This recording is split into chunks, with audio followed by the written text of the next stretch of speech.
கன்னிராசி அன்பர்களே, உத்திர நட்சத்திரத்துல 2, 3, 4 பாதம், அஸ்த நட்சத்திரத்துல 4 பாதம், சித்திரை நட்சத்திரத்துல முதல் 2 பாதத்தை கொண்ட உங்களுக்கு எதையும் ஆர்வத்தோட செயல்படக்கூடிய வாய்ப்புகளை பெற முடியும். லாபகரமா சில நாட்களை கழிக்கக்கூடிய தன்மைகள் இருக்கு. ரொம்ப நாள் இந்த வேலையை செஞ்சுட்டு எனக்கு திருப்தியே கிடையாது, இப்ப என்னமோ மனசு திருப்தியா இருக்குன்னு மனசளவுக்கு சொல்லக்கூடிய வாய்ப்புகள் இருக்கு. வீட்டுல இருக்கக்கூடிய பெரியவங்கள்ல ஆரோக்கியத்துல ரொம்பவுமே அக்கறை தேவை அப்படின்னு சொல்லலாம். திருமண காரியங்கள் எதிர்பார்க்கிறவங்களுக்கு நல்ல செய்திகள் வந்து சேரும். தடைபற்ற காரியங்கள் வெற்றிகரமா நடக்கிறதுக்கு உண்டான முயற்சிகள் உங்களுக்கு கையோங்கும் அப்படின்னு சொல்லலாம். இரும்பு சம்பந்தமான உத்தியோகத்தில் இருக்கிறவர்களுக்கு நல்ல மாற்றங்கள் உண்டு.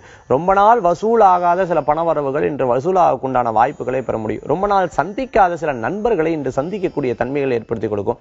மனம் விட்டு இத்தனை நாள் நடந்தது என்ன, இப்ப நடந்தது என்ன, இது போன்ற விஷயங்களை பேசி மனம் தீர்த்து கொள்ளக்கூடிய வாய்ப்புகள் பெற முடியும். இன்றைய தினத்துல உங்களுக்கு அதிர்ஷ்டம் தரக்கூடிய எண் 2, நிறம் வெண்மை, வழிபாட்டுக்குண்டான தெய்வம் மகாலட்சுமி வழிபாடு, பணம் செல்வத்தை சேர்க்கும் வழிபாடு.